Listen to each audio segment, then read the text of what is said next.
Sir आपण पालघर जिल्ह्यामध्ये एकूण 4 नगर परिषद 3 आणि 1 नगरपंचायत वाडा इथे निवडणूक लढताय शिवसेनेच्या माध्यमातून. तर एकूण जिल्ह्यात काय परिस्थिती तुम्हाला दिसते? आपल्या जिल्ह्यातील सर्व जिल्हावासियांना माहिती आहे, आपल्यालाही कल्पना आहे का एकनाथ शिंदे साहेब यांचं या जिल्ह्यासाठी योगदान किती आहे. त्याचबरोबर गेले 20 वर्षभर जिजाऊ शैक्षणिक सामाजिक संस्थेच्या मार्फत आम्ही केलेलं घरोघरचं काम असेल, मग ते आरोग्याचं असेल, शिक्षणाचं असेल, महिला सक्षमीकरणाचं असेल, शेतकऱ्यांचं असेल, क्रीडाविषयी असेल, हे काम घर टू घर पोहोचलेलं आहे. आणि शिंदे साहेब नगरविकास मंत्री असल्याने पालघर, डहाणू, जव्हार किंवा वाडा या नगरपंचायतींना, नगरपालिकांना गेल्या 4-5 वर्षामध्ये मोठ्या प्रमाणात निधी उपलब्ध करून, ज्या मागणीनुसार निधी उपलब्ध करून दिलेला आहे. मुख्यमंत्री असताना लाडकी बहीण योजना, लाडका भाऊ योजना, विविध प्रकारचे शेतकऱ्यांच्या योजना घरघर पोहोचवलेले, घरघर शेतकऱ्यांना सर्वांना मदत केलेली आहे. देशातला पहिला मुख्यमंत्री असेल की जिथे संकट आलं तिथे धावणारा, मग तो रायगडमधील दरी कोसळून अपघातग्रस्तांना मदत असो, कोल्हापूरचा पूर असो, किंवा पहलगामचा काश्मीरमधील हल्ला असो अतिरेक्यांचा, असा कुठला राजकारणी किंवा कोविडचा काळ असो, आणि आम्ही त्यांचे सर्व शिलेदार, आम्ही जिजाऊच्या मार्फत अशीच कामं करतो की जिथे जिथे संकट येतं समाजात, तिथे तिथे आम्ही पहिलं पाऊल आमचंही असतं साहेबांच्या पाठीमागे, का जेणेकरून समाजाचा सर्वांगीण अडचणी आहेत त्या सोडवण्याचं काम आम्ही करतोय. त्याच पद्धतीने साहेबांच्याच पद्धतीने करतो. त्यामुळे समाजाचा प्रचंड सपोर्ट आहे आम्हाला. प्रत्येक घरी गेल्यानंतर तिथली ताई आरती करते. घरी गेला तर आजोबा सांगतात माझा चष्मा तुमच्या हॉस्पिटलचा आहे, आजी सांगते माझ्या डोळ्याचं ऑपरेशन तुम्ही केलंय, पुढे कुठे गेलं तर ताई सांगते माझी डिलिव्हरी आपल्याच हॉस्पिटलमध्ये झाली, मोफत सिजर झालं, कुठे गेलं तर गर्भपिशवीचं कॅन्सर माझा झाला असता, ऑपरेशन नसतं झालं ते मोफत झालं. कुठे गेलं, मोंड्याच्या पाड्यासारख्या ठिकाणी गेलं तर एक मुलगी पोलीस भेटते, 2 मुलं पोलीस झालेले दिसतात. शिवाजीनगरला गेलो तर स्टेट SBI मध्ये एका ताईचे पती गेलेले, तिची मुलगी SBI मध्ये अधिकारी झालेले आहेत. जव्हारला गेलो, मुलगी आपल्याकडनं शिकून इंजिनिअरिंग करून आज MS करते. त्याच्या पुढे गेलो तर एक मुलगी आदिवासी समाजाची फायर ब्रिगेडमध्ये अधिकारी पदावर लागलेले. डहाणूला गेलो तर CA झालेला मुलगा भेटतो, पोलीस झालेला, आत्महत्या करायला जाणारा तरुण आपल्या पोलीस भरती केंद्रात येतो आणि तो पोलीस प्रशासनात येतो. पालघरमध्ये गेला तरी तीच परिस्थिती आहे. या सर्व सामाजिक कामाचे, म्हणजे निवडणुकापुरते आम्ही काम करणारे लोक नाहीत, तर आम्ही 12 महिने 24 तास समाजाची सर्वांगीण सेवा करणारे लोक आहेत. त्यामुळे लोकांचा उत्स्फूर्त प्रतिसाद आहे का अगदी आम्हाला निवडणुकीच्या आधी युती करायला लोक हिणवणी करत होते, पण आज प्रत्येकाची पायाखालची वाळू गेलेली आहे.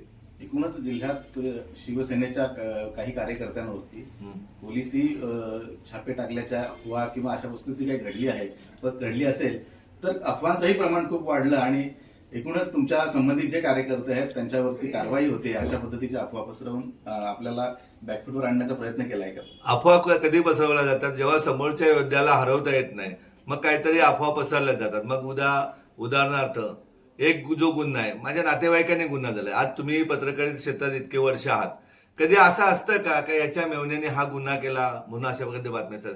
मुलाबाबत बापाचं लिहिलं जातं, जो दुसरा फॅमिली आहे, दुसरं कुटुंब आहे, त्याबाबत कधी काय लिहिलं जातंय का? उद्या एखाद्या 3 वर्षाच्या मुलीवर एखाद्या नातेवाईकाने बलात्कार केला म्हणून त्याच्या काही नातेवाईकाचं नाव टाकलं जातं का? ज्याने बलात्कार केला त्याच्यावर केलं जात आहे. परंतु जाणून बुजून का स्वतःचं सामाजिक काम शून्य, राजकीय काम शून्य, निवडणुका या फक्त दबाव तंत्राच्या नावाने जिंकायच्या की काय देवाला माहिती, म्हणून बदनामीसाठी षडयंत्र केलं जातंय आणि त्यासाठी बाहेरची माणसं परचेस करून हे पद्धतशीरपणे पसरवण्याचं काम केलं जातंय. कुठेतरी सामाजिक कामाला गाळबोट लावायचा. माझं तर म्हणणं आहे का असे लिहिणारे, असे बोलणारे का जे त्यांना करायला, आम्ही तर छाती ठोकपणे सांगतोय का 3 जिल्ह्याची आरोग्य व्यवस्था सांभाळणारी आपली जिजाऊ आहे. ते जे शाश्वत काम आहे का हॉस्पिटल उभे आहेत, हजारो नव्हे तर लाखो लोकांना दरवर्षी उपचार मोफत मिळाला जातो. आम्ही छाती ठोकपणे सांगतोय का तलासरीच्या नाक्यापासून, गुजरातच्या बॉर्डरपासून सावंतवाडी म्हणजे गोव्याच्या बॉर्डरपर्यंत स्पर्धा परीक्षा अभ्यासाचं जाळं आज नाही केलेलं, 12-15 वर्षापासून झालं केलं की ज्यातनं हजारो विद्यार्थी प्रशासनामध्ये नोकरीला लागले आहेत. अगदी पोलीस कॉन्स्टेबल बसून IPS पर्यंत. कोल्हापूरून आलेले स्वप्नील मानेसारखा तरुण, ज्याला आई वडील नव्हते, तो तरुणी IPS झाला. मोहिनी बारबल सारखी आदिवासी तरुणी उद्या आत्महत्या केली असती, तिने 19व्या वर्षी पती गेले, 2.5 महिन्याचं पोटात बाळ होतं, त्या तरुणीला जिजाऊने अभ्यास करण्याचे पैसे दिले, धुणी भांडी करणाऱ्या तरुणीला, आणि आज मुंबई फायर ब्रिगेडमध्ये अधिकारी पदावर आहे. हजारो विद्यार्थ्यांचं मागच्या एका वर्षामध्ये 950 विद्यार्थी एकही पैसा पेढ्याची अपेक्षा न करता प्रशासनात लागलेले आहेत. तुम्हाला जाहीरपणे सांगतोय, आता होऊ घालणाऱ्या पोलीस भरतीमध्ये किमान 15,000 पोलिसांमध्ये 1,500 पोलीस हे आपल्या या 5 जिल्ह्यातील असतील. 5 जिल्ह्यातील तर नव्हे तर महाराष्ट्र राज्यातील विविध जिल्ह्यातले ज्याला आई वडील नाही असे विद्यार्थी आपल्या झडपोलीच्या जिजाऊ प्रांगणात येतात. त्यावेळेस आमचे कुठलेही महाशय ज्या बातम्या चालू आहेत त्यातल्या कुठल्याही महाशयांनीच कधी चांगली बातमी नाही टाकली का बाबा इथे एक आदिवासी जिल्हा आहे, जिल्हा विभाजन होऊन आज 2014ला जिल्हा विभाजन झालंय, आज तगात जिल्हा रुग्णालय नाही, पण इथल्या एका शेतकऱ्याच्या पोरांनी इथल्या गोरगरिबांसाठी आरोग्य व्यवस्था उभी केलेली का अगदी NICU पासनं कॅन्सर पर्यंतचे सर्व उपचार मोफत करतोय. स्वतःच्या व्यवसायातून आलेल्या पैशातून भले कर्ज घेऊन परंतु आपल्या समाजाची प्रामाणिकतेने सेवा करतोय. इथे गोरगरिबांची 200 लोकवस्तीच्या गावामध्ये 2,000 विद्यार्थी शिक्षण घेतात. अगदी जे सरकारला जमलं नाही की इयत्ता 9वी पासून गोरगरिबाचे आमच्या आदिवासी भागातील बहुजनांची मुलं डॉक्टर झाली पाहिजेत त्यासाठी नीटचे क्लासेस सुरू केले. गोरगरिबांची मुलं नुसते ITI करून आमच्या घराची कौलं नाही बदलणार त्यासाठी IITला पाठवण्यासाठी त्यांच्यासाठी दालन उभं केलेलं आहे आणि त्यासाठी तज्ज्ञ IIT टीचर आणलेत. इथल्या जिल्ह्याला अभिमान वाटायला पाहिजे का त्यासाठी अहमदाबादवरून म्हणजे गुजरातवरून टीचर इथे प्रोव्हाइड केले आणि गुजरातचे विद्यार्थी झडपोलीच्या प्रांगणामध्ये शिक्षण घेतात. ही आपल्यासाठी अभिमानाची बाब आहे. पोलीस भरती बनायचं गेलं तर 450 विद्यार्थी झडपोली जिल्ह्याला रेसिडेंट्स आहेत. माझ्या घराच्या मागे आपल्या छोट्या छोट्या मुली राहतात आणि त्यांचं संपूर्ण पालकत्व केलं जातंय. परंतु या बातम्या न दाखवता रणांगणात आपला पराभव होतोय. मग कुठून तरी थातूर मातूर बदनाम करण्याचा एक कट कारस्थान आहे आणि त्यासाठी काही शासकीय यंत्रणांचाही वापर केला जातोय का उद्या प्रफुल्ल पटेंसारखा माणूस असेल, महेंद्र ठाकरे सारखा माणूस असेल, यांच्या घरावरती कुठल्या तरी खोट्या कंप्लेंटी करून उगाच पोलीस यंत्रणेला यामध्ये मार्गी लावलं जाते. माझा विश्वास आहे कायद्यावर. आपले पालघरचे SP हे नॉन करप्टेड अधिकारी देशमुख साहेब यतीश देशमुख हे जो भ्रष्टाचार झाला जो प्रकार झालाय त्याचा ते व्यवस्थित कारवाई करतील याच्याबद्दल माझा विश्वास आहे. जे खरोखर आरोपी असतील त्यांना 100% शिक्षा होतील आणि शिक्षा झाली पाहिजे माझंही मत आहे. परंतु नाहक माझ्या बदनामीचं षडयंत्र केलं जातोय. मी तुम्हाला जाहीरपणे सांगतोय की माझी मनस्थिती ते या लोकांनी इतक्या लेवलला आणून ठेवलेले आहे का उद्या भविष्यात राजकारणापासून दूर राहण्याची माझी स्वतःची मनाची तयारी झालेली आहे. कारण कुठल्या लेवलला हे राजकारण चाललेलं आहे. अरे तुम्ही चांगल्या विकासाच्या मुद्द्याला बोला. आम्ही सांगतोय छाती टोकपणे 70 विद्यार्थी या वाड्या शहरातनं नोकरीला लागलेले आहेत. आम्ही सांगतो ना जव्हारच्या लायब्ररीमधनं 100हून जास्त विद्यार्थी नोकरी लागलेत. अगदी ललित मौले सारखा तरुण ज्याला आई होती वडील नव्हते त्याला अभ्यास करण्याची लायब्ररीमनची नोकरी दिली आणि नगरविकास खात्यामध्ये महाराष्ट्रात पहिला आलेला विद्यार्थी आपल्या त्या अभ्यासिकेतून आहेत. आम्ही सांगू शकतो ना का डहाणूच्या अभ्यासिकेतून मुलगी CA झालेली आहे. आत्महत्या करायला गेलेला मुलगा पोलीस लागलेले. जे ताईला 1 तासाचा उपचार पाहिजे होता डहाणूवरून अँब्युलन्स झडपोली आणून त्या ताईचा नवरा वाचलेला आहे. तर या घटनांना छेद देण्यासाठी एक रचलेला पद्धतशीर षडयंत्र होतं का निवडणुकीच्या आधी अशा प्रकारे षडयंत्र करून हे केलं जातं आणि या षडयंत्रांची सवय झालेली आहे. कधीतरी आदिवासी बांधवांना उघडून द्यायचं का निलेश सांबरे तुमच्या विरोधात पेसाच्या विरोधात केलं. म्हणजे अज्ञानी माणसांना शिक्षण देण्याची जबाबदारी या राजकारण्यांची होती. ते शिक्षण मी देतोय म्हणून कुठेतरी पोटात दुखतंय आणि ते समाजाला कुठेतरी उलट दिशा देण्याचं काम केलं जाते. मगाशीच मी एक लेख वाचला कुठल्या तरी एका पत्रकाराचा का 50,000 कोटी रुपये निलेश सांबरेने याच्यातून कमावलेले आहेत. ज्या पत्रकाराचा मला वाटत नाही का काय ग्रामीण जिल्ह्याशी काय देणगण असेल. चॉकलेट फेम तो जिकडे तिकडे फिरायचं मंत्र्या इथे हाताखाली जी सर हो सर करत पोट भरायचं स्वतःचं आणि कुठेतरी अशा प्रकारच्या बदनाम्या केल्या जातात का त्यांनी कदाचित स्वतःच्या समाजाच्या उमेदवाराला पुढे करण्यासाठी केलं असेल. परंतु या अशा गोष्टी चुकीच्या आहेत. त्यांच्या पण वडिलांना कुठेतरी धरून बांधून मारलं होतं. पण तेव्हा का आपण सांगितलं होतं का हे चोर आहेत म्हणून मारले असं आपण नव्हतं बोललो. परंतु काल फिरत जातो पायाखालची हळू केल्यानंतर कुठल्या तरी पक्षाची मक्तेदारी असते त्यामुळे चुकीच्या बातम्या पसरवल्या जातात समाजामध्ये. त्यांनी एक मुद्दा खोडून दाखवायचा. आज आता आम्ही वाड्याला फिरत होतो सकाळी. वाड्यामध्ये एक ताई भेटली. जी ताई ती काय बोलली ती ऐका तुम्ही. ज्यावेळेस मी इथे जेव्हा राहायला आली त्यावेळेस माझी परिस्थिती गरीबच आहे. मला रडायला येते सर बोलताना.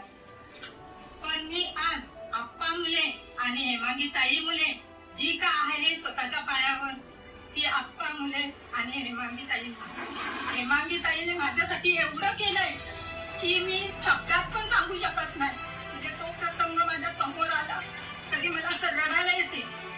पण आज मी त्यांच्यामुळे 2 पैसे कमावते आणि जिद्दीने उभी आहे आणि 4 माणसांमध्ये समाधानाने आणि मानाने आणि मोठ्या याच्याने फिरते. आज त्यांचा प्रोत्साहन नसता तर मी आज कुठेच नसते. मी एकच विचार केलेला की आता मी काय करू. पण त्यांनी मला टिफिनचा बिझनेस लावून दिला. घरामध्ये मला घरगंटी शिलाई मशीनचं फ्रीमध्ये मला शिलाई मशीनमध्ये याच्यामध्ये पण त्यांनी मला फ्रीमध्ये शिलाई मशीन दिलेली आहे. मला घरघंटी त्यांनी दिलेली आहे आणि घरामध्ये पण इतर योजना पण मला त्यांनी दिलेल्या आहेत. मी माझा मोठेपणा करत नाही, पण जागृत व्हा महिलांनो आणि पुढचं पाऊल तुम्हाला उचलायचंय. निवडायचं कोणाला हे तुमच्या हातात आहे, जे आपल्या हातात नाहीये ते तुमच्या हातात आहे की कोण उमेदवार आला पाहिजे. म्हणून माहिती हेमांगीताई सांबरे पाटील आता त्यांनी असं टाकलं असं ठीक होतं का हेमांगीताईसाठी निलेश सांबरे फिरतायत असं का हेमांगीताई बाबत तर बोलायला पाहिजे, ती माझी उमेदवार आहे, पण परत कुठेतरी दिशा देण्याचं काम भरकटण्याचं काम केलंय. परंतु चांगली माणसंही समाजामध्ये, चांगले पत्रकारही समाजामध्ये आहेत आणि चांगल्या प्रकारे त्यांनी आमच्या बरोबर आहेत. भाजपचे प्रदेशाध्यक्ष जेव्हा वाड्यामध्ये आले होते तेव्हा त्यांनी भ्रष्ट ठेकेदार म्हणून आपला उल्लेख करून त्यांना मत देऊ नका असं वाडेकरांना आवाहन केलं होतं. तर या संदर्भात काय सांगा?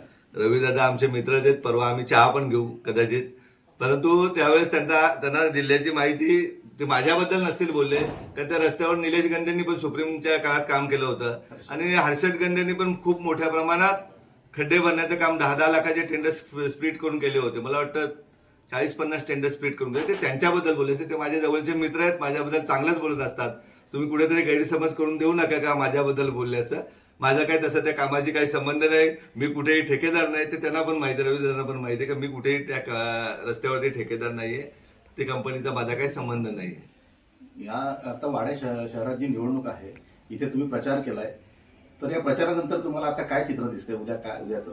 ते चित्र परवाच्या दिवशीच समजलं ना, जेव्हा आमच्या 3 निरपराध कार्यकर्त्यांच्या घरी काही लोक इथे वाड्या शहरात आली होती त्याच दिवशी भिवंडीवरून का कुठून तरी, त्यांनी कुठेतरी पोलिसांना चुकीच्या माहित्या देऊन पोलीस घुसवले 15-15 आणि त्याचा इफेक्ट इतका चांगला झाला का आम्हाला 50-55% मतं मिळतील ही माहिती होतं, ती 75% मतं मिळवलं. तुम्ही लगेच गोपनीय अहवाल घ्या, फिरा घराघरात, का त्याचा इफेक्ट इतका झाला का वाडा शहर हे दहशतीला मानत नाही.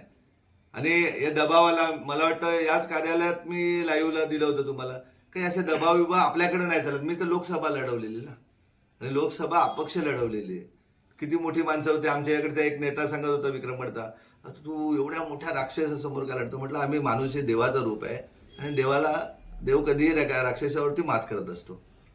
या जव्हारचा जो प्रकार घडलेला आहे त्याच्यातून आपल्याला खूप बदनाम करण्याचा प्रयत्न केला. तेच सांगितलं ना, एक बहुजन समाजातला माणूस चांगलं काम करतोय, हॉस्पिटल उभे केले, 3-3 शाळा उभ्या केल्या, 10-10 गरिबांचे पोलांना स्पर्धा परीक्षेसाठी प्लॅटफॉर्म उपलब्ध करून ते आज प्रशासनात नोकरीला लागतायत, आरोग्याच्या सुविधा केलेल्या आहेत. मग कुठेतरी छेद द्यायचा आणि बदनाम करायचा एक घाणेरडा प्रकार या राजकारणी लोकांतील काही मंडळींना, तुटपुंज्या लोकांना हाताशी धरून हा घाणेरडा प्रकार केलेले, याला समाज हा जिल्हा व्यवस्थित उत्तर देईल एवढं मी नक्कीच सांगतोय. परवाच्या रिझल्टमध्ये याचं रिझल्ट उत्तर समजेल.